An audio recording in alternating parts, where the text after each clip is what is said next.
Hello everyone, स्वागत है आप सभी का मेरे इस चैप्टर के सेकंड पार्ट की वीडियो में। आज हम देखने वाले हैं द नाजी वर्ल्ड व्यू कि नाजी लोग किस तरीके से देखते थे अपने लोगों को और पूरी दुनिया के लोगों को। क्या क्या चीज़ें उन्होंने की वर्ल्ड वॉर 2 की आड़ में, उन्होंने क्या क्या चीज़ें अपनी कंट्री के अंदर की और कैसे कैसे की। तो हम आज ये सब कुछ देखने वाले हैं। Crimes of Nazi committed by the belief and set of practices. So Nazi लोग जो भी क्राइम वगैरह करते थे उनके कुछ बिलीव्स थे, कुछ सेट ऑफ प्रैक्टिसेस वो फॉलो करते थे, जिसकी वजह से वो सब लोग ये क्राइम करते थे। तो हम वो चीज़ देखने वाले हैं। फॉर एग्ज़ाम्पल, हिटलर ये मानता था कि there is no equality between people.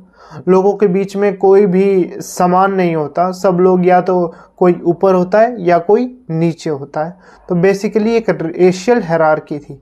Hierarchy का मतलब जैसे हमारे इंडिया के अंदर भी क्या है, ब्राह्मण ऊपर माने जाते हैं, ठीक है, जो शूद्र और वैश्य लोग होते हैं वो नीचे माने जाते हैं।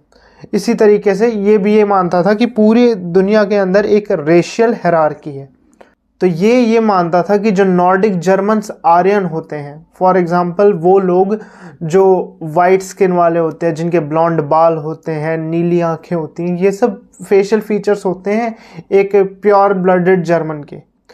तो वो लोग सबसे ऊपर होते हैं और जो जूइश लोग होते हैं, यहूदी, वो लोग सबसे नीचे आते हैं। और जो बाकी कलर के लोग हो गए, फॉर एग्जांपल हम हो गए, जैसे हमारी स्किन कलर क्या है, हम ब्राउन्स हैं, तो हम इनके बीच में आते हैं। इन्होंने ऊपर टॉप टियर और लोएस्ट टियर तो सेट कर ही रखा था, और जो बाकी कलर के लोग हैं वो सब बीच में आते हैं, in between. Hitler racism borrowed from Charles Darwin. तो हिटलर का जो ये रेसिज्म था, ये अगर इसे जस्टिफाई किया जाए तो हिटलर ये मानता था, हिटलर दो लोगों की बातों से बहुत ज़्यादा इन्फ्लुएंस था। पहले थे चार्ल्स डार्विन और दूसरे थे हर्बर्ट स्पेंसर। अब आगे जाएंगे, जब 10th क्लास में जाएंगे तो 10th क्लास के अंदर आप सीखेंगे कि चार्ल्स डार्विन कौन थे। तो चार्ल्स डार्विन एक्चुअली एक साइंटिस्ट थे और हर्बर्ट स्पेंसर भी। तो इन दोनों ने अलग अलग थ्योरी दी थी नेचर के बारे में, मतलब प्रकृति के बारे में दो थ्योरीज दी थी। तो हम एक एक करके बात करते हैं। तो चार्ल्स डार्विन ने ये कहा था कि नेचुरल सिलेक्शन की थ्योरी दी थी चार्ल्स डार्विन ने कहा था कि नेचर, जो प्रकृति होती है, वो अपने आप कुछ बंदों को चुनती है, ठीक है। फॉर एग्जाम्पल, हम लोग थे, हम पहले आदि मानव थे, और पहले खाली हम ही तो नहीं होंगे, हमारी जैसे और भी स्पीशीज़ होंगी। आज जैसे और चीज़ों की स्पीशीज़ होती है, हम कैट्स की स्पीशीज़ देखते हैं, और हम बिग कैट्स देखते हैं, चीतास हो गए, लायंस हो गए। ऐसे ही पहले इंसानों की भी बहुत सारी स्पीशीज़ होती थी, निएंडरथाल्स हो गए, हम होमोसेपियंस हो गए। इस तरीके से तो नेचर सिलेक्ट करती है। आज नेचर ने हमें सिलेक्ट किया है तो हम जिंदा हैं, नहीं तो अगर हमें सिलेक्ट नहीं किया होता तो क्या होता, हम आज नहीं होते। और हर्बर्ट स्पेंसर ये बोलते हैं कि हर्बर्ट स्पेंसर ने इसी चीज़ को आगे बढ़ाया कि नेचुरल सिलेक्शन होता है और सर्वाइवल ऑफ द फिटेस्ट होता है, कि जो बंदा टाइम के साथ साथ प्रकृति में ढलना सीख जाता है वो आगे जाकर इन चीज़ों से आगे बढ़ जाता है, वो आगे जाके सर्वाइव कर पाता है।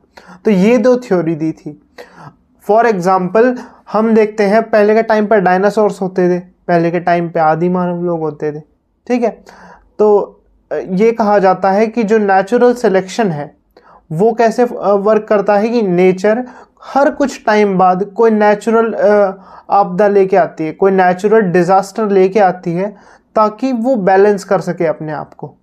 और जो लोग काबिल नहीं है इस नेचर में सरवाइव करने के, वो लोग ख़त्म हो जाते हैं, और बाद में जो लोग सरवाइव करने के काबिल होते हैं वो आगे बढ़ते रहते हैं। और हर कुछ टाइम में ये नेचुरल डिज़ास्टर्स आते रहते हैं ताकि नेचर का बैलेंस बना रहे। तो बेसिकली ये थ्योरी थी।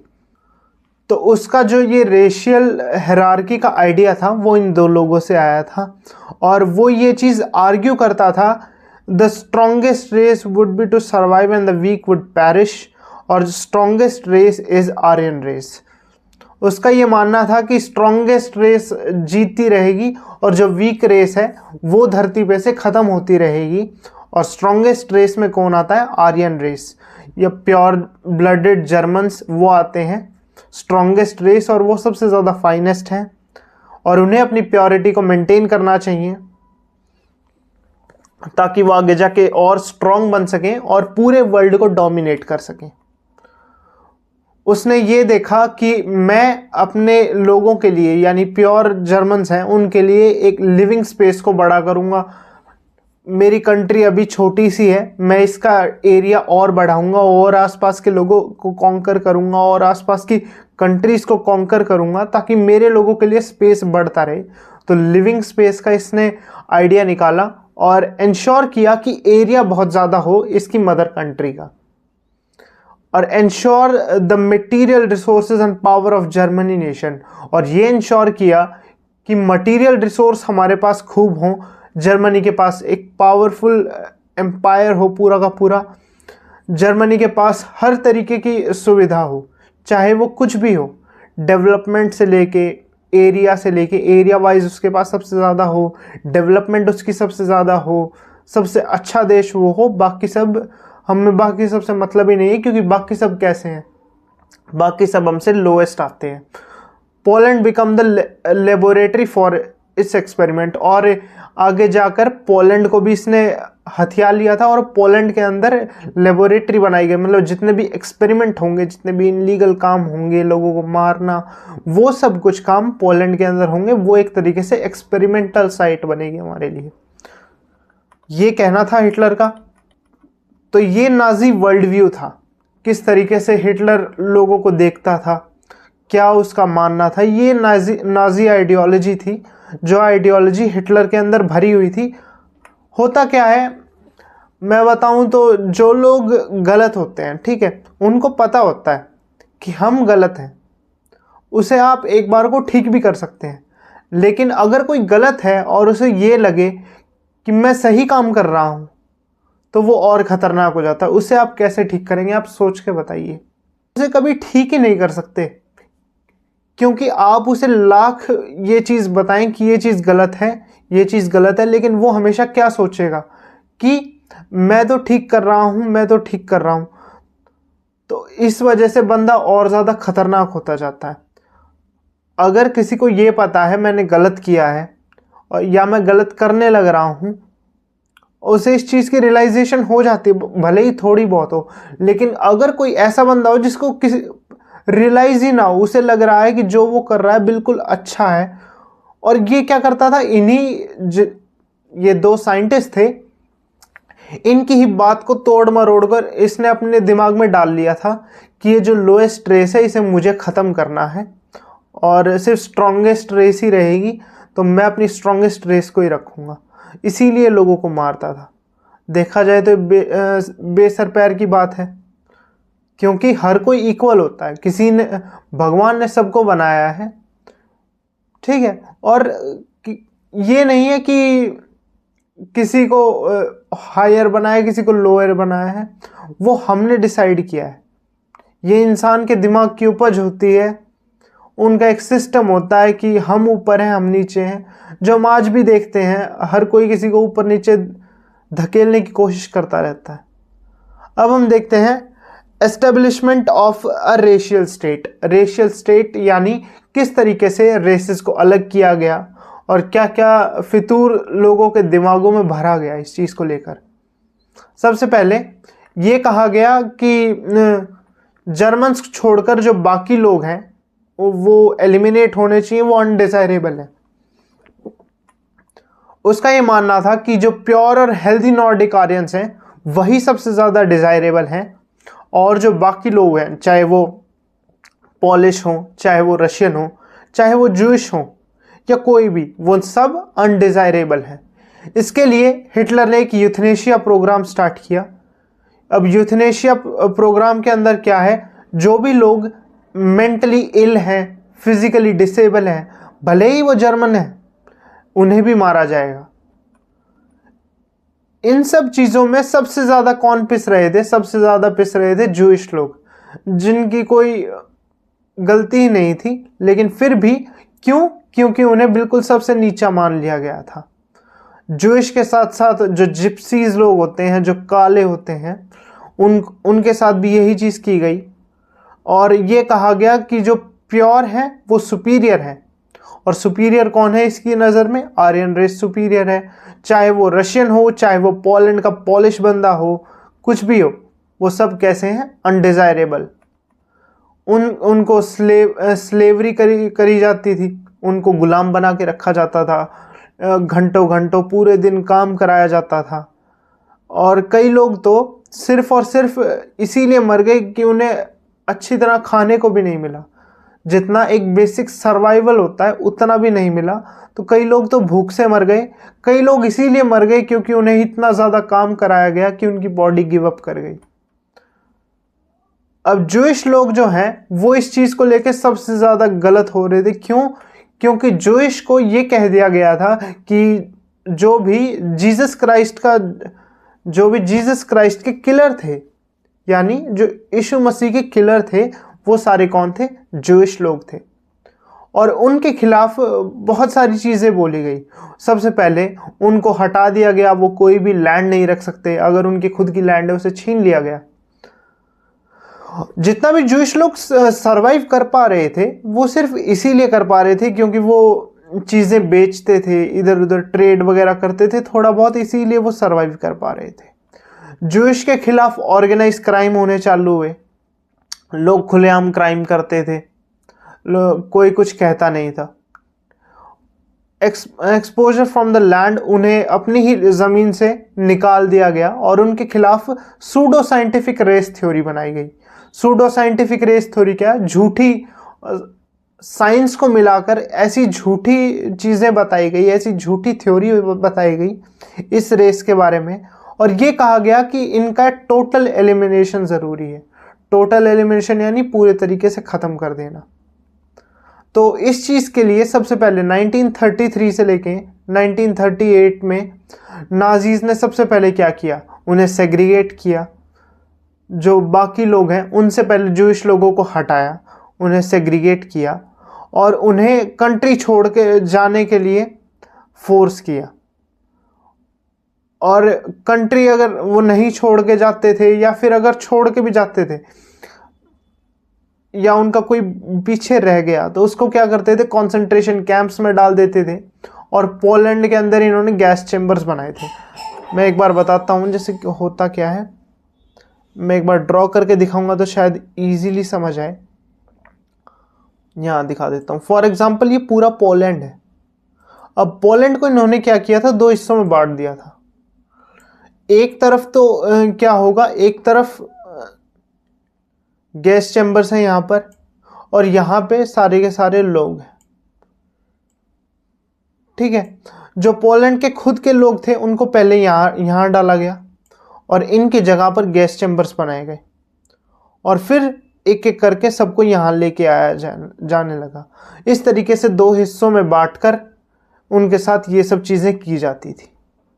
तो आई होप समझ आ रहा होगा कि उन्हें गैस चैम्बर्स में डाल दिया जाता था। पहले उन्हें सेग्रीगेट किया जाता था, अलग कर दिया जाता था सोसाइटी से, और अलग करने के बाद उन्हें कॉन्सेंट्रेशन कैंप्स में डाला जाता था और गैस चैम्बर्स में जो पोलैंड के अंदर थे उनमें डाल दिया जाता था। आगे देखते हैं द रेशियल यूटोपिया, यानी जो भी मारकाट वगैरह मची वो कैसे मची और क्या था उसका बेस। तो पोलैंड को जैसे इन्होंने एक्वायर किया, जैसे ही मैंने अभी बताया आपको, जैसे ही इन्होंने पोलैंड पे कब्जा किया उसको क्या किया? उसको डिवाइड कर दिया और जितने भी पोलैंड के लोग हैं जो वहाँ पे रहते थे उस एरिया में पहले से, उनको अपने घरों से भगा दिया गया और उनको ये बोला गया कि तुम भाग जाओ नहीं तो तुम्हें भी मारेंगे। और पोलैंड के लोगों को जैसे भेड़ बकरियां होती है ना, इस तरीके से भगाया गया और जो लोग नहीं मानते थे उन्हें गोली मार दी गई। और एक जगह बनाई गई जिसे वो 2 हिस्सों में बांट दिया गया। एक हिस्सा हो गया जनरल गवर्नमेंट और दूसरा हिस्सा हो गया जहाँ पे गैस चैम्बर्स वगैरह है। अब इन सब के बीच में बहुत सारे पॉलिश इंटेलिजेंस के लोगों का भी मर्डर किया गया। जो वहाँ की गवर्नमेंट थी वहाँ के लोगों का भी बहुत ज़्यादा मर्डर किया गया। People insensually and spirited cells polished children look like Aryan. तो जैसे जैसे लोगों को मारा जाता था, तो अगर मान लो कोई ऐसा बच्चा दिख जाए, अगर कोई पॉलिश बच्चा दिख जाए जिसके फीचर्स बहुत ज़्यादा मैच खाते हैं किसी भी नॉर्डिक आर्यन के साथ, किसी भी जर्मन बच्चे के साथ कोई पॉलिश बच्चा मिल जाता था उन्हें, और वो बिल्कुल सिमिलर लगता था कि ये तो बिल्कुल कैसा लग रहा है जैसे हमारी बिरादरी का हो, तो उसे ले लिया जाता था जो भी आर्यंस जैसा लगता था, और उसकी माँ से छीनकर हिटलर के पास रेशियल एक्सपर्ट्स होते थे। रेशियल एक्सपर्ट्स यानी जो ये फीचर्स देखकर बताते थे कि हाँ ये तो कोई प्योर जर्मन है या फिर ये प्योर जर्मन नहीं है। तो वो रेशियल एक्सपर्ट्स उसे बच्चे को एग्जामिन करते थे। अगर वो पास हो गया है तो उसे उसकी माँ से छीनकर किसी जर्मन फैमिली को दे दिया जाता था, और अगर वो फेल हो गया है तो उसे उसकी माँ से छीनकर ऑर्फनेज में डाल दिया जाता था, और ऑर्फनेज में डालने के बाद कुछ टाइम बाद उसे गैस चैम्बर्स में डाला जाता था जहाँ पे मार दिया जाता था। तो ये जो गैस चैम्बर्स थे वो एक तरीके से क्या थे, killing field for the Jewish. जितने भी जूइश लोग थे उन्हें गैस चैम्बर्स में मार दिया जाता था। जितनी भी लार्ज लेवल्स पे मर्डरिंग हुई है वो पोलैंड के अंदर हुई है, तो एक किलिंग फील्ड की तरह बन गया था पूरा पोलैंड। आप इस फोटो में भी देख सकते हैं, इस तरीके के कैरेट्स थे, उसके अंदर एक गेट खुला, यहाँ से लोगों को डाला जाता था, और लोगों को डालने के बाद जैसे ही वो अंदर जाते थे और बाहर से बंद कर दिया जाता था और गैस को छोड़ दिया जाता था, लोग तड़प तड़प के मर जाते थे और बस काम खत्म। अब देखते हैं स्टेप्स ऑफ डेथ कि पूरा जो इन्हें मारने का प्रोसीजर था वो कैसे करता था, कि हिटलर एग्जीक्यूशन कैसे करता था उस चीज़ की। तो सबसे पहले आता है 1933 से लेके 39 के बीच में पहला स्टेप हो गया execution. You have no right to live among us as citizens. तो सबसे पहले उनके पास कोई भी राइट नहीं है कि वो हमारे साथ एज सिटीजन्स रहें या फिर उनके साथ एज सिटीजन्स रहें। तो हिटलर ने लॉ बनाया, न्यूरनबर्ग लॉ ऑफ सिटीजनशिप, जिसके अंडर कुछ आर्ग्यूमेंट्स थे। उन आर्ग्यूमेंट्स को मैं एक एक करके पढ़ता हूँ, आप सुनते जाइए। तो पहला आर्ग्यूमेंट ये है कि वो लोग जो सिर्फ जर्मनी और प्योर ब्लडेड हैं उन्हें ही जर्मन एम्पायर का एक सिटीजन घोषित किया जाएगा, मतलब प्रॉपर सिटीजन घोषित किया जाएगा। दूसरी बात यह है कि मैरिज नहीं हो सकती किसी भी जूइश और जर्मन बंदे के बीच में। अगर मैरिज हो जाती है, ठीक है, दो लोग हैं, एक जूइश है और दूसरा अगर जर्मन है, दोनों के बीच में मैरिज हो जाती है तो वो ऑफेंस माना जाता था। कोई भी एक्स्ट्रा मैरिटल अफेयर होते थे किसी भी जूइश या जर्मन के बीच में तो उसे क्राइम कंसीडर किया जाता था, और जूइश लोगों को ये बिल्कुल भी हक नहीं था कि वो जर्मनी का नेशनल फ्लैग फहराएं। ये सारे के सारे क्लॉज थे जो उन्हें फॉलो करने पड़ते थे, और लीगल मेजर्स उठाए गए। लीगल मेजर्स में क्या था, सबसे पहला जूइश के जितने भी बिजनेस थे जूइश लोगों के उसे बॉयकॉट किया गया। बॉयकॉट करने के साथ साथ नेक्स्ट चीज़ है, जितनी भी गवर्नमेंट सर्विसेज उन्हें मिलती हैं उन सब को हटाया गया, और force sale and conflict their property, और उनकी प्रॉपर्टी को छीन लिया गया ज़बरदस्ती। जूइश की प्रॉपर्टी को छीन कर उन पे अटैक किया गया। अटैक करने के साथ साथ घरों को जला दिया गया। रात को अगर मान लो किसी की फैमिली सो रही है, वो जूइश है, तो सोते सोते लोगों के घर में पेट्रोल डालकर और उन्हें जला दिया गया। तो जो बंदा एक बार मतलब सो गया, कल को वो उठेगा या नहीं उठेगा इस चीज़ की भी कोई गारंटी नहीं होती थी। तो ये तो था फर्स्ट स्टेज कि पहले उन्हें हटाया गया, सेग्रीगेट किया गया। दूसरी चीज़ है गेटवाइजेशन। गेटवाइजेशन में क्या होता है कि सबको अब एक मार्किंग दी गई। सभी जूइशेस को ये बोला गया कि वो अपने गले में the Holi cross of David पहनेंगे। तो होली क्रॉस ऑफ डेविड कुछ इस तरीके का होता है।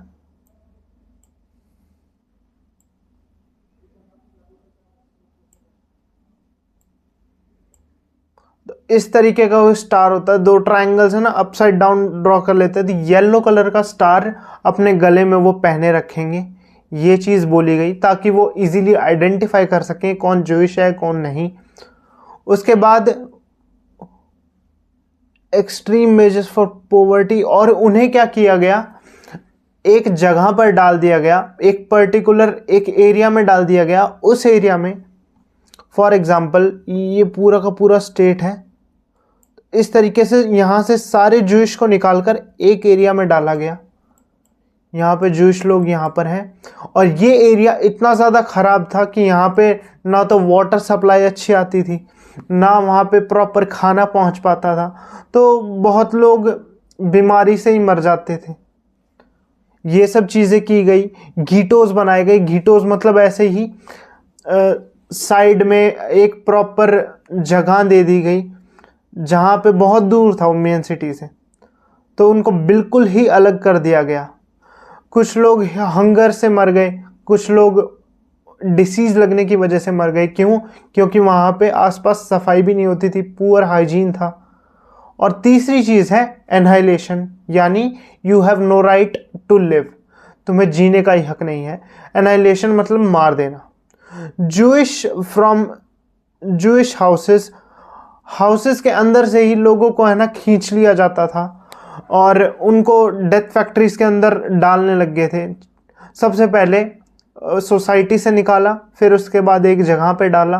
अगर वहाँ से भी बच गए तो रातों रात जूइश के परिवार के अंदर से जो भी लोग होते थे, जो उन्हें मिलते थे, उन्हें घरों से खींच लिया जाता था और ट्रेन्स में भरा जाता था और डेथ फैक्ट्रीज भेजा जाता था बाय गुड ट्रेन्स। जिन ट्रेन्स के अंदर सामान आता है जर्मनी का, उन्हीं ट्रेन्स के अंदर भेड़ बकरियों की तरह जूइशेस को भरा जाता था, जूइश लोगों को भरा जाता था और उन्हें गैस चैम्बर्स तक लेके आया जाता था, जहाँ पर क्या मास किलिंग होती थी with in minutes with scientific precision. तो साइंटिफिक तरीके से गैस को सिलेक्ट किया जाता था, कौन सी गैस सबसे पावरफुल है या जल्दी मर जाएंगे जिससे। ये सब चीज़ें की गई। जैसे आपको यहाँ पे फोटो भी दिख जाएगी। ये कोई भी बंदा अगर मान लो कंसंट्रेशन कैंप से निकलने की कोशिश करता था तो इस तरीके से तार लटकाए होते थे। अगर वो जैसे ही निकलने की कोशिश करेगा, ये लाइव वायर्स होते थे, जैसे उनकी बॉडी पर टच होगा तो उनको झटका इतनी ज़ोर से लगता था कि वो वहीं पे मर जाते थे। यहाँ पे जब वर्ल्ड वॉर 2 ख़त्म हुई तो यहाँ का ये फ़ोटो तब का है। वहाँ पे जब भी लोगों को ले जाया जाता था कंसंट्रेशन कैंप के अंदर, तो उनका क्या किया जाता था, उनके कपड़े वपड़े उतारे जाते थे और उनको ये कहा जाता था कि आप नहाने जा रहे हो। जो भी ये कंसंट्रेशन कैंप होते थे ये बिल्कुल ऐसे ही थे जैसे बड़ा सा वॉशरूम होता है ना, जहाँ पे हम नहाते हैं, वहाँ पे शावर हेड्स लगे होते थे।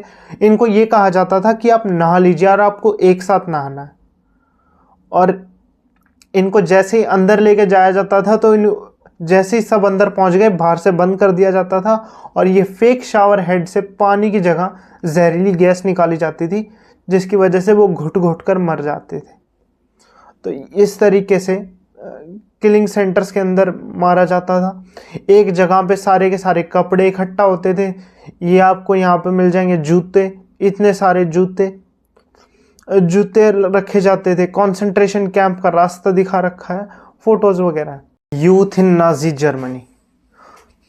तो हिटलर इस बात को समझ गया था कि अगर हमें जर्मनी के अंदर अपनी आइडियोलॉजी स्प्रेड करनी है तो हमें टारगेट करना पड़ेगा जर्मनी के यूथ को। आने वाली पीढ़ी को अगर हम नाजी के तौर तरीक़ों के बारे में बताएंगे तभी हमारी ये आइडियोलॉजी आने वाली जनरेशन्स को पता चलेगी और हम कहीं ना कहीं इस चीज़ को लेके आगे तक इन्फ्लुएंस कर सकते हैं। तो उन्होंने टारगेट बनाया सबसे पहले किस चीज़ को, स्कूल्स के टीचिंग सिस्टम को। वो ये मानते थे कि स्कूल्स के अंदर एक क्लीनिनेस होना और उसे प्योरीफाई करने की ज़रूरत है। जितने भी बच्चे इस तरीके से मिक्स बैठते हैं वो चीज़ काफ़ी गलत है। इस पूरे स्कूल को प्योरीफाई करने की सिस्टम है, पूरे के पूरे स्कूल के सिस्टम को प्योरीफाई करना पड़ेगा। जो टीचर्स जूइश थे उन टीचर्स को डिसमिस कर दिया गया। जर्मन और जूइश बच्चे जो एक साथ बैठते थे उन सबको हटा दिया गया, हर एक की अलग रो बना दी गई। या फिर जिस तरीके से हम डिस्क्रिमिनेशन करते थे पहले कि आगे ऊंची जात वालों को बिठा दिया, पीछे नीची जात वालों को, इस तरीके से मतलब एक साथ बैठने के लिए मनाही कर दी गई। और वो एक साथ खेल भी नहीं सकते क्योंकि वो अनडिज़ायरेबल चिल्ड्रन है, ऐसी बातें उन्हें बताई गई। और जो बच्चे जो जूइश थे और फिजिकली हैंडीकैप थे, या जो जिप्सीज थे जो फिजिकली हैंडीकैप थे, काले लोग थे, उन सबको स्कूल से बाहर फेंक दिया गया। और फाइनली इन 1940 के अंदर they were taken to gas chambers, जहाँ पे उन्हें अल्टीमेटली मार दिया गया। और अगर एक गुड जर्मन बच्चा है तो उसे बताया गया कि नाजी स्कूलिंग के अंदर उन्हें ये पता था, आइडियोलॉजी ट्रेनिंग देने लगे उन्हें। कोई भी ऐसा बच्चा है जो अच्छा है और जर्मन है, प्योर जर्मन है, उसको आइडियोलॉजी ट्रेनिंग मिलने लगी। मतलब अपनी आइडियोलॉजी जो हिटलर स्प्रेड करना चाहता था वो उसने बहुत टाइम पहले से ही बच्चों के अंदर भरनी शुरू कर दी।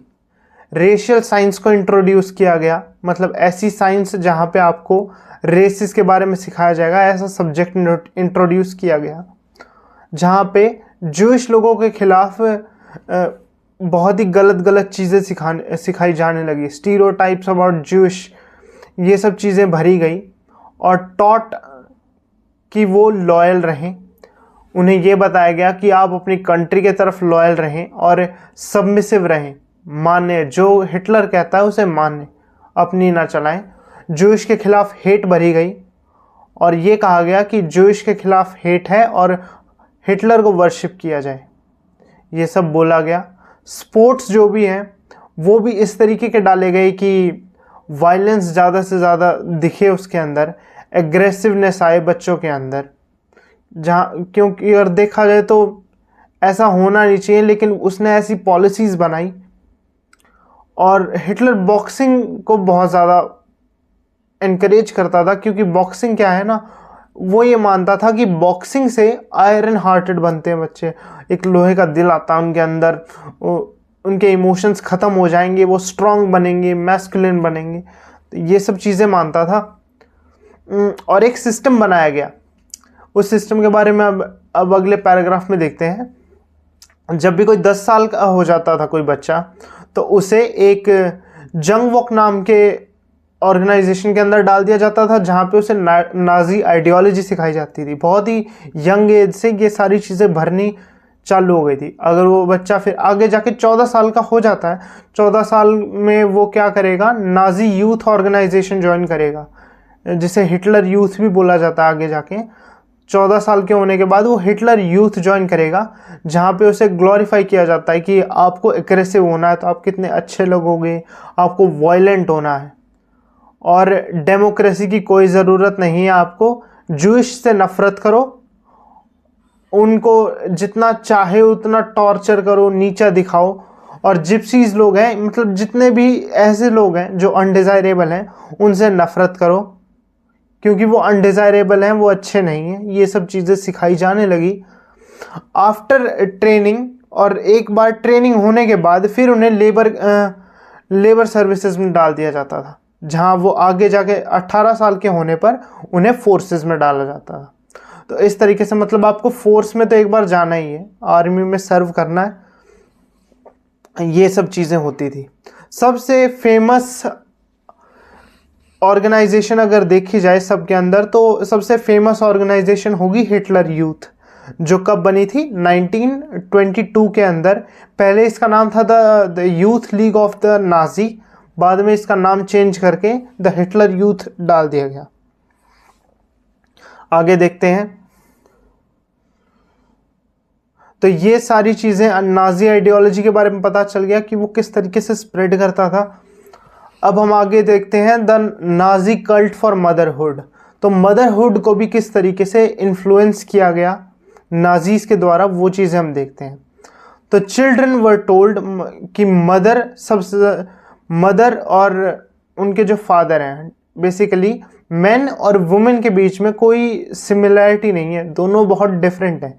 ये बताया जाने लगा कि मैन और वुमेन बहुत ज़्यादा डिफरेंट हैं, ऑल्दो अभी भी फाइट चल रही थी वुमेन्स की इक्वालिटी को लेकर कि इक्वालिटी मिले, लेकिन नहीं, हिटलर ने बोला कि जो आप ये मांग रहे हैं इक्वालिटी, ये काफ़ी गलत है। आदमी और औरत सेम नहीं होते, और अगर हमने ये चीज़ सेम कर दी तो ये कहीं ना कहीं क्या होगा, इस सोसाइटी को पूरे तरीके से डिस्ट्रॉय कर देगा। बॉयज़ को जहाँ ये सिखाया जाता था कि उन्हें एग्रेसिव होना चाहिए, मस्कुलिन होना चाहिए और स्टील हार्टेड, लोहे का दिल होना चाहिए उनका, और वहीं लड़कियों को ये सिखाया जाता था कि उन्हें बड़ी होकर एक अच्छी माँ बनना है जो प्योर ब्लडेड बच्चे पैदा करें, और लड़कियों को ये सिखाया जाता था कि वो अपनी रेस की प्योरिटी को हमेशा मेंटेन रखें और जितने भी जूइश, पॉलिश और भी अनडिज़ायरेबल लोग हैं उनसे दूर रहें। लुक आफ्टर होम, अपने घर का ध्यान रखें और अपने बच्चों को, जो आगे जाके बच्चे होंगे, उनको नाजी वैल्यू सिखाएं, नाजीज़ के बारे में बताएं, नाजी वर्शिप करें, ये सारी चीज़ें करें। ये ड्यूटी है एक वुमेन की, और एक मैन की ड्यूटी है मैस्कुलिन और एग्रेसिव होना। ये दो डिस्टिंक्शन है। अब 1933 के अंदर हिटलर ने एक चीज़ बोली थी, तो वो ये हिटलर के शब्द हैं, in my state mother is the most important citizen. ठीक है, तो हिटलर ये कहता था कि मेरी स्टेट के अंदर मदर सबसे ज़्यादा इंपॉर्टेंट सिटीजन है, लेकिन नाजी जर्मनी के अंदर मदर्स को भी इक्वली ट्रीट नहीं किया जाता था। वुमेन्स, जो अनडिज़ायरेबल बच्चे पैदा करती थी उन्हें पनिश किया जाता था, और जो डिज़ायरेबल बच्चे पैदा करती थी उन्हें अवार्ड दिया जाता, और अवार्ड के तौर पे उन्हें फेवर्स मिलते थे, ट्रीटमेंट मिलता था, पैसे मिलते थे, कंसेशन मिलता था शॉपिंग के लिए, थिएटर टिकट्स पे उन्हें डिस्काउंट मिलता था, रेलवे फेयर्स पे डिस्काउंट मिलता था, और उन्हें एनकरेज करते थे और बच्चे पैदा करने के लिए जो प्योर हों। और बहुत सारे उन्हें अवार्ड भी मिले। आपको ब्रॉन्ज क्रॉस मिलेगा अगर आपने 4 बच्चे पैदा किए जो प्योर हैं, सिल्वर मिलेगा अगर 6 बच्चे पैदा किए, और गोल्ड मिलेगा अगर आपने 8 या 8 से ज़्यादा बच्चे पैदा किए, और सारे के सारे प्योर होने चाहिए। वुमेन जो प्योर ब्लडेड आर्यंस को जन्म नहीं देती थी, उनके साथ क्या किया जाता था, उन्हें बहुत गंदी पनिशमेंट दी जाती थी, और जो जूइश, पॉलिश या रशियन लोगों के साथ कांटेक्ट में थी उनको भी ट्रेटर की तरह घोषित किया जाता था, देशद्रोह माना जाता था। ये उनके सर को शेव कर दिया जाता था, उन्हें गंजा करके, उनका मुंह काला करके, और उनके गले में एक बोर्ड टांग दिया जाता था जिस पर यह लिखा होता था, I have served the honour of my nation. मैंने अपने देश के ऑनर को ख़त्म कर दिया है। ये चीज़ें लिखी जाती थी और पूरे के पूरे शहर में घुमाया जाता था, और आगे जाकर उन्हें जेल का सेंटेंस भी मिलता था, जिससे वो अपने सिविल ऑनर जितना भी होता है, बेसिक राइट, वो भी खो देती थी, और एक क्रिमिनल ऑफेंस भी माना जाता था। तो इस तरीके से वुमेन्स की हालत थी। तो जो प्योर ब्लडेड आर्यंस को जन्म देगी उसके लिए तो वाह वाह, और जो नहीं देगी उसके लिए बहुत ही बदतर सज़ा निश्चित कर रखी थी। अब हम देखते हैं the art of propaganda. The art of propaganda का मतलब है किस तरीके से अपने पूरे विचारों को स्प्रेड किया गया थ्रू मीडिया। तो वो सब चीज़ें हम देखेंगे। Nazi regime uses language and media with care. Nazi लोग थे, जितनी भी नाजी पार्टी थी वो क्या करती थी, इस मीडिया को और अपनी लैंग्वेज को बहुत इजीली और केयर के साथ यूज़ करती थी। नाजीज ने अपने ऑफिशियल ट्रांसलेशन में आज तक किलिंग, मर्डर, इन सब चीज़ों का कभी भी कहीं भी जिक्र नहीं किया। इनफैक्ट वो किलिंग और मर्डर के लिए अलग अलग चीज़ें यूज़ करते थे। फॉर एग्जांपल अलग अलग टर्म्स यूज़ करते थे। For example special treatment, final solution, इस तरीके के वर्ड्स। अगर जूश की बात है, जूश के लिए स्पेशल ट्रीटमेंट, फाइनल सॉल्यूशन। अगर डिसेबल लोग हैं तो उनके लिए यूथनेशिया, और अगर कोई ऐसा है, अगर उन्हें निकालना है, उन्हें ट्रेन में बंद करके लेके जाना है तो उसके लिए भी अलग टर्म होती थी, सिलेक्शन, डिसइंफेक्शन। जब उन्हें गैस चैम्बर्स की ओर लेके जाया जाता था, और गैस चैम्बर्स को क्या कहा जाता था? डिसइंफेक्शन एरिया, जहां पे इन्फेक्शन को ख़त्म किया जाता है। और ये गैस चैम्बर्स अंदर से दिखने में कैसे थे? बाथरूम्स की तरह होते थे, जहां पर फेक शावर हेड्स लगे होते थे। शावर हेड तो लगे होते थे लेकिन उनमें से पानी कभी नहीं आता था, उनमें से गैस निकलती थी। और सबको ये कहा जाता था कि आपको नहाने के लिए जाना है। वो अपने कपड़े वपड़े उतार के जब भी नहाने के लिए जाते थे एक साथ, फिर बाहर से गेट को लॉक कर दिया जाता था और ऊपर से गैस को छोड़ दिया जाता था। कुछ ही मिनटों में लोग मर जाते थे।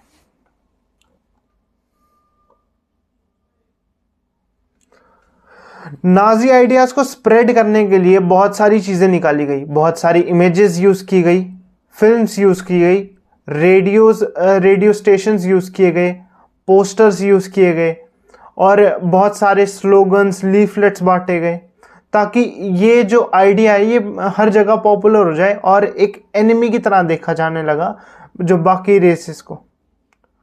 और लोग धीरे धीरे इस स्टीरियोटाइप में इतने ज़्यादा मिक्स हो गए कि वो मॉक करते थे। उन लीफलेट्स के अंदर मॉकिंग लिखी होती थी, एब्यूज़ लिखी होती थी, और उन्हें ईवल पोर्ट्रे किया जाता था। इनफैक्ट जो सोशलिस्ट लोग थे, जो ये चाहते थे कि सब लोग मिलजुल कर काम करें, या जो लिबरल्स थे, जो नई सोच रखते थे, उनको किस तरीके से रिप्रेजेंट किया जाता था? वीक रिप्रेजेंट किया जाता था कि ये वीक लोग हैं, इनका कोई दीन मान नहीं है, ये सब चीज़ें कही जाती थी। बहुत सारी प्रोपेगेंडा मूवीज़ भी बनाई गई जो नाजी आइडियोलॉजी को रिफ्लेक्ट करती थी। सबसे इनफेमस मूवी है द इटर्नल ज्यू। द इटर्नल ज्यू में ये बताया गया है कि जूश लोग कितने खराब होते हैं। तो ये भी आ सकता है क्वेश्चन कि सबसे इनफेमस प्रोपेगेंडा मूवी कौन सी थी जूश के खिलाफ, तो आप लिख सकते हैं द इटर्नल ज्यू। They were shown with a flowing beard। उनको ऐसा दिखाया जाता था कि उनके मोटे मोटे कान हैं, उनका फेस स्ट्रक्चर बहुत ही ख़राब है, और उनकी दाढ़ी बहुत ज़्यादा बड़ी है, फेस बहुत ज़्यादा गंदा है। जबकि रियलिटी में दोनों सेम ही लगते थे, लेकिन अब वही है, जब सामने वाला अपने आप को है ना सही प्रूफ करने लग जाए तो वो कुछ भी करके सही प्रूफ करता है कि इनमें ये चीज़ गलत है, इनमें ये चीज़ गलत है। They were referred as a victim in red paste. तो उन्हें बोला जाता था चूहा, बोला जाता था कीड़ा, बोला जाता था नाली का, इस तरीके की बातें बोली जाती थी। और Nazism tapped there emotion turn into hatred. धीरे धीरे नाजी लोग इस चीज़ को यूज़ करने लगे, और इतनी सारी बातें सुन के जितना भी उनका इमोशन था वो हेट्रेड में बदल गया, और लोग एट द एंड उन्हें अनडिजायरेबल मानने भी लगे। अब चारों तरफ आप एक ही चीज़ देखते हैं तो आप ना चाहते हुए भी उससे इन्फ्लुएंस हो जाते हैं। वही काम यहाँ पे हुआ। sought to win their support by suggesting that Nazi alone could solve all the problems। उनको ये बताया गया कि हमें जूश लोगों की ज़रूरत नहीं है, वो रहें ना रहें कोई फ़र्क नहीं पड़ता। जितनी भी प्रॉब्लम है वो नाजी लोग, जितने भी जर्मन्स हैं, प्योर जर्मन्स हैं, वो अकेले संभाल सकते हैं। इस तरीके की बातें बोली गई। अब चलते हैं फिफ्थ पॉइंट पे, ordinary people and the crime against humanity. सारी की सारी चीज़ें जो भी हुई, इससे चाहे किसी का फ़ायदा हुआ हो नहीं हुआ हो, लेकिन जो ऑर्डिनरी लोग हैं उनके साथ बहुत गलत हुआ इस चीज़ में, क्योंकि सारे लोग एक जैसे नहीं होते। ठीक है, आज आप ये देखें, आज हम क्या करते हैं, हम आज किसी से पूछ लीजिए पाकिस्तान के बारे में, है ना, मैं आज का एग्जांपल लेता हूँ, हम पाकिस्तान के बारे में किसी से पूछते हैं तो सब लोग क्या बोलते हैं कि पाकिस्तान बहुत घटिया है, ये वो। लेकिन देखा जाए तो हम कुछ लोगों के बेसिस पे पूरी कंट्री को जज नहीं कर सकते, और आज ना चाहते हुए भी एक इमेज बन चुकी है लोगों के मन में पाकिस्तान के खिलाफ कि ऐसा ही होता है। वही चीज़ यहाँ पे होती जा रही थी। किसी ने अगर गलत किया है, मान लो जूश लोग हैं, अगर उन्होंने गलत किया भी है तो हम सबको एक तराजू में तो नहीं तोल सकते ना, वही चीज़ थी। अब ऑर्डिनरी पीपल और उनके अगेंस्ट किस तरीके के क्राइम किए गए उससे रिलेटेड बात करते हैं। तो जितनी भी चीज़ें हुई उससे ऑर्डिनरी पीपल को कैसे कैसे फ़र्क पड़ा नाजिज्म के अंदर। सब लोग अब क्यों कि हिटलर इतना ज़्यादा वो कर रहा था तो लोग इन्फ्लुएंस हो गए। हर कोई पूरे वर्ल्ड को नाजी की आई से ही देख रहा था, नाजीज की आई से ही देख रहा था, और उनके अंदर एक हेट्रेड बढ़ चुकी थी, एंगर उनके अंदर बहुत बढ़ चुका था जब भी वो किसी ऐसे बंदे को देखते थे जो जूस जैसा लगता है। ठीक है, सब लोग इन्फ्लुएंस हो गए थे बहुत ज़्यादा। और ये देखा जाए तो ये उनकी कमी नहीं, वो इसीलिए क्योंकि आप चारों तरफ जो भी देखते हैं आप उससे इन्फ्लुएंस हो जाते हैं। They mark the house of Jews. सब लोगों ने अपने आसपास कम्युनिटी में जो भी जूश लोग रहते हैं उनके हाउसेस को मार्क किया, येलो कलर का स्टार उनके गेट के पास बना देते थे ताकि वो सेपरेट कर सके अपने आप को। रिपोर्टेड सस्पिशियस नेबर, किसी को फॉर एग्जांपल कोई भी यहाँ पे साइड में नेबर है, उसको यहाँ पे कुछ अजीब सा लगता है, उनको लगता है कि यहाँ पे जूइश लोग रहते हैं, तो वो पुलिस को बता देते थे कि मेरे आसपास जूइश हैं, मेरे को अच्छा नहीं लग रहा। तो इस तरीके से लोग भी अब उनके अपने नहीं बचे थे। They genuinely believe Nazi would bring prosperity. उनको जेन्युइनली लगता था कि ये जो नाजी लोग कर रहे हैं जूइश के साथ, ये कहीं ना कहीं ठीक ही कर रहे होंगे। वो उनकी ये मानसिकता बन चुकी थी। लेकिन सब जर्मन्स एक जैसे नाजी जैसा तो नहीं सोचते थे। बहुत सारे लोग क्या करते थे, नाजी की सोच को लेके रेजिस्टेंस भी दिखाते थे कि यार नहीं, लेकिन कोई भी ब्रेव नहीं था इतना। सब लोग मन ही मन में सोचते तो थे ये सब जो हो रहा है वो गलत हो रहा है, लेकिन किसी के अंदर भी हिम्मत नहीं थी हिटलर के आगे बोलने की या फिर पुलिस को ऑपरेस करने की, उन्हें बताने की या उनके ऊपर प्रेशर बनाने की। एक large majority of passive own lookers भी थे जो एम्पथाइज करते थे जूइश की ऐसी स्टेट के साथ। उन्हें भी रहम आता था कि यार कितना बुरा हो रहा है इनके साथ। लेकिन सारे के सारे क्या थे, वो स्केयर, बहुत ज़्यादा डरे हुए थे कि वो प्रोटेस्ट कर देंगे तो वो भी मर जाएंगे, और इसीलिए वो क्या करते थे, चीज़ों को नज़रअंदाज कर देते थे। इस चीज़ को लेके ना एक बंदे ने यहाँ पे पोएम भी लिखी हुई है, तो मैं इसे छोटी सी है, मैं इसे रिसाइट कर देता हूँ। First they came for the communist, well I am not a communist. पहले वो कम्युनिस्ट लोगों के लिए आए, लेकिन मैं कोई कम्युनिस्ट तो हूँ नहीं, इसीलिए मैंने कुछ भी नहीं किया। So I did said nothing. Then they come for social democrats, फिर वो सोशल डेमोक्रेट्स के लिए आए, लेकिन मैं सोशल डेमोक्रेट भी नहीं हूँ, तो मैंने कुछ नहीं किया, I did nothing. Then they came for the trade union, फिर वो ट्रेड यूनियन के लिए आए, लेकिन मैं ट्रेड यूनियन में भी नहीं हूँ, मैंने कुछ नहीं किया। फिर वो जूइश के लिए आए, I was not Jewish so I did little, मैं जूइश नहीं हूँ, मैंने बहुत ही थोड़ा किया। फिर वो मेरे लिए आ गए, और मैंने जब आसपास देखा तो मेरे लिए कोई बचा ही नहीं था। तो इससे इस छोटी सी पोएम से बहुत ही पावरफुल मैसेज ये सीखने को मिलता है कि आप अगर इस तरीके से आपकी कंट्री में कुछ ऐसा हो रहा है और आप उसे ओवरलुक करते रहते हैं, तो ये भी याद रखिए कि एक टाइम में क्या पता आपके साथ भी वो चीज़ हो जाए। तो जैसे आप आज किसी के साथ नहीं खड़े हैं, तो हो सकता है एक ऐसा दिन भी आए जब कोई आपके साथ ना खड़ा हो। What Jewish felt is different. जो भी जूइश लोग थे उन्होंने जो फील किया, जो चीज़ उन्होंने सही, वो तो बहुत ही अलग स्टोरी है। उनके बारे में उनका लेवल कितना ज़्यादा था दर्द का, उस चीज़ को हम आज सोच भी नहीं सकते। आज देखा जाए तो हमारे पास किसी चीज़ की कमी नहीं है, ठीक है, हमारे सर पे ना कोई इस तरीके की तलवार लटक रही है, लेकिन फिर भी हम लोग आज भी क्या होता है, हम आज भी ऐसे मर रहे हैं। लेकिन देखा जाए तो ये असली लोग थे जिन्होंने बुरा टाइम देखा था। आज हम बोलते हैं बुरा टाइम चल रहा है, लेकिन रियल बुरा टाइम ये था। है उन्होंने एक चीज़ बोली थी Jewish died many deaths even before they reached the gas chamber. इस लाइन को, ये लाइन तो काफ़ी छोटी है लेकिन अगर इसका मतलब देखें तो वो काफ़ी बड़ा है। तो ये कहती हैं कि जूइश लोग पहले ही बहुत बार मर चुके थे, बहुत मौतें मर चुके थे जब तक वो गैस चैम्बर में पहुंचे।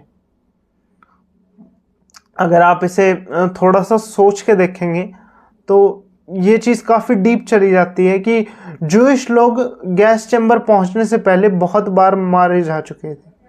कैसे कैसे उनके दिमाग के अंदर, उनके दिल से, क्योंकि ये चीज़ें हम आज तो सिर्फ पढ़ पा रहे हैं क्योंकि ये टेक्स्ट बुक में मेंशन है, लेकिन अगर हम इस चीज़ को रियलिटी में फील करें तो ये काफ़ी बड़ी चीज़ हो जाती है। अब नॉलेज अबाउट हॉलोकॉस्ट की बात करते हैं। Information Nazi practices tickles out last year of the regime. आखिरी साल था जब नाजी लोग शासन कर रहे थे, उसके बाद तो वर्ल्ड वॉर 2 ख़त्म होने ही वाली थी। एक आखिरी साल था और वर्ल्ड वॉर 2 ख़त्म हो गई और फिर लोगों को पता चला कि आखिर जर्मनी में चल क्या रहा है, क्योंकि हिटलर के पास पूरा कंट्रोल था जितनी भी मीडिया थी उसका। तो कभी भी जर्मनी के बाहर कोई भी बात नहीं जाती थी। जैसे फॉर एग्जांपल आज हम नॉर्थ कोरिया की बात करते हैं तो नॉर्थ कोरिया के बारे में हमें कितना पता है? हमें सिर्फ उतना ही पता है जो हमने वहाँ के सर्वाइवर्स से सुना है। लेकिन आज एक्चुअल कंडीशन क्या होगी, क्या हम देख सकते हैं, बता सकते हैं? नहीं, हम नहीं बता सकते क्योंकि वहाँ की मीडिया पूरे तरीके से वहाँ के डिक्टेटर के कंट्रोल में। तो धीरे धीरे जैसे ही वॉर ख़त्म हुई तब लोगों को पता चला कि कितना बुरा हो रहा है जर्मनी के अंदर। Germany was pre occupied by, Germany को सब लोग क्या एक डिफीटेड नेशन तो मान ही रहे थे, लेकिन जूइश लोग ये नहीं चाहते थे कि सिर्फ डिफीट कोई देखा जाए, ये चीज़ भी नोटिस की जाए कि जो जूइश के साथ हुआ जर्मनी में उस चीज़ को भी लोग नोटिस करें।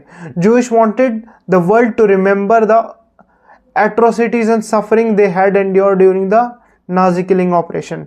जूइश लोग ये चाहते थे कि लोग ये याद रखें कि उनने कितनी यातनाएं सही हैं, कितनी सफरिंग उन्होंने ली है जब नाजी किलिंग ऑपरेशंस चल रहे थे, जिसे हम हॉलोकॉस्ट कहते हैं या फिर हम गीटो एनाइलेशन बोलते हैं। He want to be able to tell the people, और उन्होंने फिर डिसाइड किया कि अब वर्ल्ड वॉर ख़त्म हो गई, हम बताएंगे कि आखिर नाजी जर्मनी के अंदर हुआ क्या था ऐसा। ठीक है, तो बहुत सारे लोग आगे आए, उन्होंने बताया कि किस तरीके से क्या क्या चीज़ें हुई। एक बंदा था जो गीटोस के अंदर रहता था, मतलब फॉर एग्जांपल आपने वो तो पढ़ी होगी the young diary of a young girl by Anne Frank, तो उसके अंदर मैं अभी उसे ही पढ़ रहा हूँ, तो इसीलिए मैंने देखा है यार कि मतलब क्या क्या चीज़ें हो रखी हैं। हम आज पढ़ तो लेते हैं लेकिन हम शायद सोच भी नहीं सकते उस टाइम वो किस दर्द से गुजरे होंगे। धीरे धीरे लोगों की स्टोरीज आगे आई, जिन लोगों ने डायरीज लिखी थी उस टाइम पर जब हिटलर का राज था, वो चीज़ें आगे आई और भी कई चीज़ें पता चली। यहाँ तक कि जब लड़ाई ख़त्म हो गई तो नाजी लीडर्स थे, उन्होंने पेट्रोल भी डिस्ट्रीब्यूट किया कि कोई भी एविडेंस बचना नहीं चाहिए, कि पूरी दुनिया में ये पता ना चल जाए कि हमने क्या क्या किया है यहाँ पे। उन्होंने शायद इतने खौफनाक काम किए थे और उन्हें ये कहा गया कि ऑफिस के अंदर जितने भी एविडेंस हैं सबको जला दो। पेट्रोल बांटा गया उन्हें ताकि वो सब कुछ जला दें। बहुत सारे मेमोरीज हॉलोकॉस्ट के आज भी कई लोग जो वहाँ के सर्वाइवर हैं ना, उनके एंसेस्टर्स जो आज भी सर्वाइवर हैं, उनके पास आज भी रिकॉर्ड्स हैं जो सुनते हैं। बहुत सारी डॉक्यूमेंट्रीज बनी, पोएट्रीज बनी, मेमोज बने, म्यूजियम्स के अंदर चीज़ें रखी गई और वॉर के बारे में चीज़ें बताई गई। और आज हम इस वर्ल्ड के अंदर देखें तो यही चीज़ें हम जितनी भी चीज़ें पढ़ पा रहे हैं वो इसीलिए पढ़ पा रहे हैं कि जो चीज़ें बच गई, कितनी चीज़ें तो जल गई होंगी, कितने रिकॉर्ड्स गायब हो गए होंगे, हमें उन स्टोरीज के बारे में कभी पता ही नहीं चला।